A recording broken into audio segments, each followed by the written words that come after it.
खजुआने लगता है मूड जब पड़ जाती हैं लीक। हो गया पनामा पेपर लीक। क्या आपको पता है? नहीं पता तो आज हम जानेंगे। जी हाँ दोस्तों, जैसा कि आप सुन रहे होंगे कि पनामा पेपर लीक हो गया है। अब ये पनामा पेपर लीक है क्या?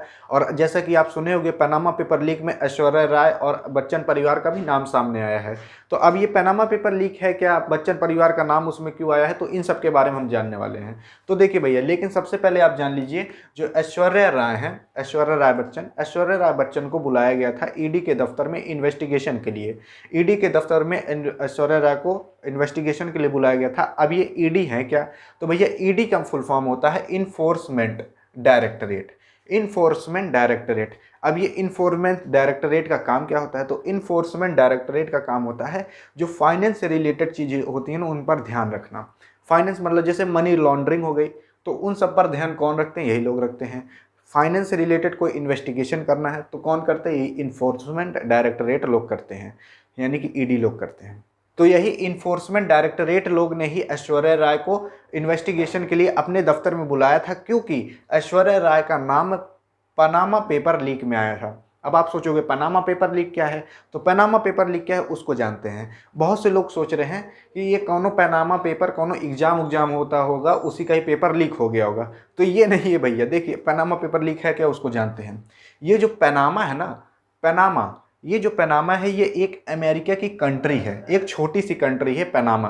अमेरिका में एक छोटी सी कंट्री है पनामा। अब ये जो पनामा है, पनामा का जो पेपर है वही लीक हो गया है। अब ये है क्या उसको समझते हैं। देखिए पनामा एक तो छोटी सी कंट्री है अमेरिका में, और पनामा में एक तो लॉ फर्म है। क्या है? लॉ फर्म है। इस लॉ फर्म का नाम है मोसैक फोंसिका। मोसैक फोंसिका। देखिए भैया, पनामा में एक तो लॉ फर्म है जिसका नाम है मोसैक फोंसिका। अब यही जो कंपनी है इसका भैया 2013 में इसको हैक कर लिया गया था। हैक कर लिया गया था यानी कि इसका डाटा वाटा जो था वो सब सारा लीक हो गया था। लीक होने के बाद जो बड़े बड़े अंतर्राष्ट्रीय पत्रकार लोग हैं ना, इसका जो डाटा लीक हुआ था उस पर अध्ययन करना चालू कर दिए, यानी कि उसकी स्टडी करने लगे। उसकी स्टडी करने के बाद इन लोगों ने बहुत सारे बड़े बड़े खुलासे किए इसी डाटा में से। अब देखिए, जो अंतर्राष्ट्रीय पत्रकार लोग थे ना, उन लोगों ने 1.25 करोड़ यानी कि 1.25 करोड़ दस्तावेजों को इन लोगों ने स्टडी किया। वही जो अंतर्राष्ट्रीय पत्रकार लोग थे, बड़े बड़े लोग, वो लोग ने क्या किया, 1.25 करोड़ यानी कि 1.25 करोड़ दस्तावेज को इन लोगों ने रीड किया, पढ़ा, उसका अध्ययन किया। अध्ययन करने के बाद उसमें से उन लोगों ने बहुत सारी चीज़ें निकाली। उसमें से एक बड़ी चीज़ ये निकाली कि ये भैया जो कंपनी है, ये कंपनी क्या करती थी, ये कंपनी जो काला धन है यानी कि जो करिया धन है उसको उज्जर धन यानी कि वाइट धन में बदलने का काम करती थी, यानी कि ब्लैक मनी को वाइट मनी बदलने में काम करती थी। अब क्या है, अब देखिए यही है आपका पनामा पेपर लीक। क्योंकि देखिए इससे क्या हुआ, इससे सारा राज खुलकर आ गया जब इसका अध्ययन किया गया। अब इसका अध्ययन किया गया और इसका अध्ययन करने के बाद इसका सारा राज सामने आ गया।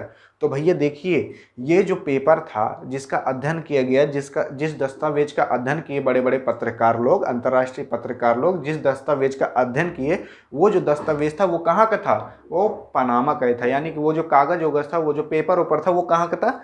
पनामा का ही था। यानी कि जो पनामा का पेपर है ना, वो लीक हो गया है। यानी कि यही इसीलिए कहा जा रहा है पनामा पेपर लीक। समझ में आ गया होगा। यानी जो पनामा का पेपर है, यही जो लॉ फर्म है, इसी का ही जो पेपर था वो लीक हो गया था, इसीलिए कहा जा रहा है पनामा पेपर लीक, यानी कि पनामा का पेपर लीक हो गया है। और जब यही पनामा पेपर लीक हुआ और जब इसका पूरी तरीके से और अध्ययन किया गया, अध्ययन करने के बाद ये बात भी सामने आई कि ये जो भैया कंपनी है, ये कंपनी 42 देशों में चलती है, यानी कि 42 कंट्री में चलती है। अब ये 42 कंट्री कौन कौन सी कंट्री थी? वो 42 कंट्री भैया ऐसी कंट्री थी जिसको कि हम टैक्स हेवन कहते हैं। क्या कहते हैं? Tax haven. अब आप सोचोगे टैक्स हेवन क्या होता है? टैक्स हेवन का मतलब ये होता है कि ऐसी कंट्री जिसमें कि टैक्स बहुत कम कटता हो, ना के बराबर कटता हो, उसी को हम कहते हैं टैक्स हेवन। ठीक है, यानी कि वहाँ पर जो टैक्स कटता है ना, वो बहुत ना के बराबर कटता है, बहुत कम कटता है। अब वो देश कौन कौन से देश हैं? ऐसे देश तो भैया बहुत सारे हैं, लेकिन मैं कुछ देशों का नाम बता देता हूँ। जैसे कि आपका हो गया स्विट्जरलैंड, हांगकांग, और इसी में ही आपका आता है पनामा। ये जो पनामा देश है, जो कि अमेरिका का एक छोटा सा देश है, तो भैया ये पनामा भी आता है। और भी इसी तरीके से बहुत सारे देश आते हैं। तो भैया देखिए बड़े बड़े लोग यही काम करते थे, उनका जो ब्लैक मनी रहता था यानी कि जो करिया पैसा रहता था, उसी करिया पैसा, उसी ब्लैक मनी को वो लोग क्या करते थे, इन्हीं छोटे छोटे देशों में निवेश कर देते थे, इन्वेस्ट कर देते थे। इन्वेस्ट करने के बाद वही जो पैसा इन्वेस्ट किए हैं उसी पैसे को दूसरे दूसरे देश से घुमा घुमा कर फिर से भारत में ले आते थे। तो भैया जो वो लोग निवेश किए थे वो तो था करिया पैसा, लेकिन घुमा घुमा जब फिर से भारत में ले आएंगे तो वो बदल जाएगा उज्जर पैसा में, यानी कि व्हाइट मनी में बदल जाएगा। तो देखिए भैया ये करना बहुत आसान होता है। तो इसी तरीके से जो बड़े बड़े लोग हैं ना अपने करिया पैसों को उज्जर पैसा में बदलते हैं, इसी तरीके से बहुत से लोग।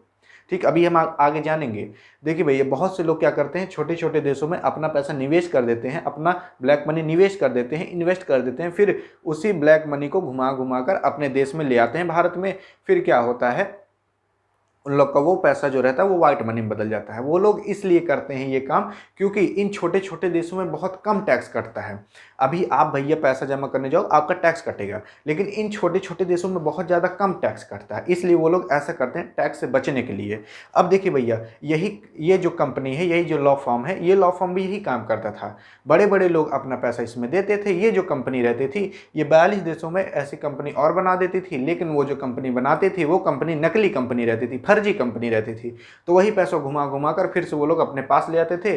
वो जो ब्लैक मनी रहता था वो व्हाइट मनी में बदल जाता था। तो इस तरीके से जो बड़े बड़े लोग रहते हैं कुछ इस तरीके से भी अपना ब्लैक मनी को व्हाइट मनी बदलने में, यानी कि करिया पैसों को उज्जर पैसा में बदलने के लिए ये सब काम भी करते हैं। तो अब आपको समझ में आ गया, यानी कि छोटे छोटे देश में अपना पैसा निवेश कर देंगे, फिर उसको घुमा फिरा कर फिर से भारत में ले आएंगे, तो वो भैया उज्जर पैसा में यानी कि व्हाइट मनी में बदल जाएगा। और ये करना उन लोग के लिए बहुत आसान रहता है।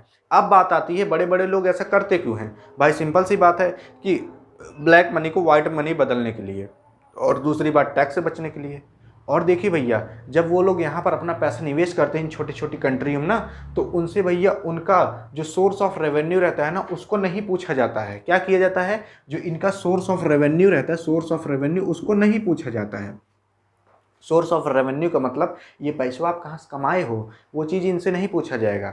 ठीक, तो इसलिए ये भी बहुत आसान तरीका हो जाता है उन लोग के लिए। भैया उनको जवाब नहीं देना पड़ता कि ये पैसा मैं यहाँ से कमाया हूँ, ये पैसा मैं यहाँ से कमाया हूँ। तो जब वो लोग इन छोटे छोटे देश में अपना पैसा निवेश करते हैं, यानी कि उन छोटे छोटे देश में अपनी कंपनियाँ बनाते हैं, तो उन लोगों से ये इनकी सोर्स ऑफ रेवेन्यू नहीं पूछा जाता कि ये पैसा भैया कहाँ से कमाए हो आप।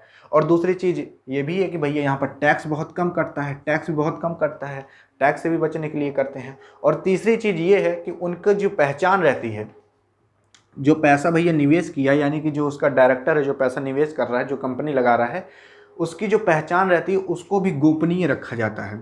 यानी भैया कुछ बताया नहीं जाता कि नहीं है मालिक इसके, समझ गए। वो जो देश रहता है वो उनकी पहचान, जो पैसा निवेश किया है उनकी पहचान गोपनीय रखता है। चाहे कोई इन्वेस्टिगेशन हो तब भी वो नहीं बताएगा उनकी पहचान, कुछ भी हो उनकी पहचान नहीं बताएगा। तो इसीलिए जो बड़े बड़े लोग हैं ना इन छोटे छोटे देश में अपना पैसा निवेश कर देते हैं।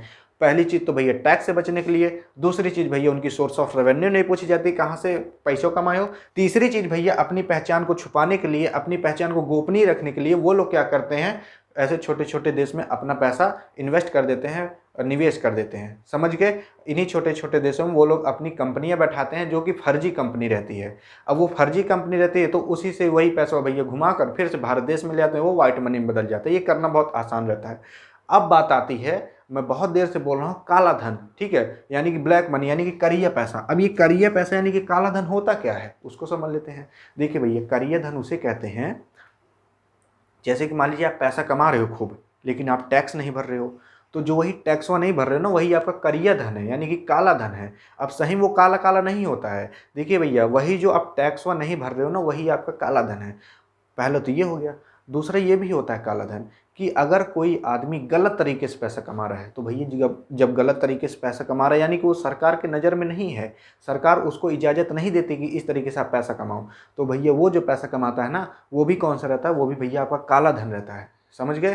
तो भैया देखिए भैया अब आप गलत तरीके से पैसा कमाओगे तो आप जब इन छोटे छोटे देश में इन्वेस्ट कर दोगे अपना पैसा, तो आपसे सोर्स ऑफ रेवेन्यू नहीं पूछा जाएगा कि ये कहाँ से कमाए हो, आपका पैसा कहाँ से आया है, तो आपसे वो नहीं पूछा जाएगा। लेकिन अगर आप भारत में ही दोगे तो आपसे भैया पूछा जाएगा, तो क्या बताओगे।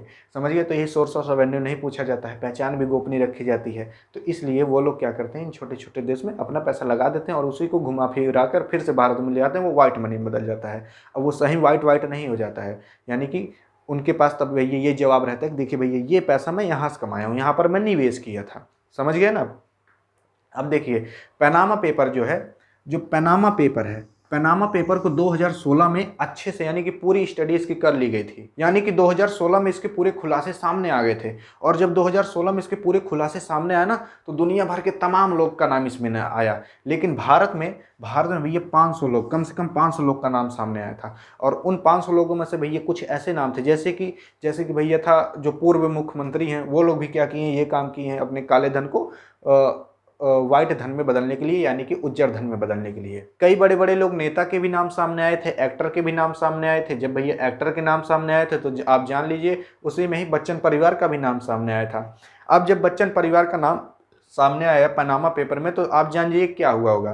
तो भैया जो बच्चन परिवार है वो लोग भी क्या किए थे, बच्चन परिवार भी भैया ऐसे छोटे छोटे देशों में कंपनियां बैठाए थे। और जब इसकी पूरी स्टडी की गई ना, तो ऐसा पता पाया गया है कि ये जो कंपनी है ये सब फर्जी कंपनी है।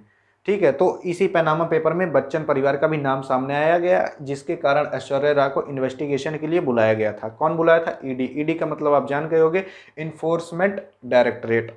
तो आई होप अब आप समझ गए होंगे पनामा पेपर लीक क्या है और बच्चन परिवार का नाम सामने क्यों आया पनामा पेपर में। क्योंकि जैसा कि आप जानते हो कि वो लोग भी क्या किए थे, ऐसे छोटे छोटे देशों में कंपनियां बैठाए थे। और जब इसकी स्टडी की गई पूरी, तो पता चला कि ये जो कंपनियां हैं ये सब फर्जी कंपनियां हैं। तो आई होप अब आप समझ गए होंगे। तो यहाँ पर होती है वीडियो एंड। वीडियो पसंद आई तो अपनी वाली के पास करिएगा सेंड। मिलेंगे नेक्स्ट वीडियो में, तब तक के लिए जय हिंद और जय भारत।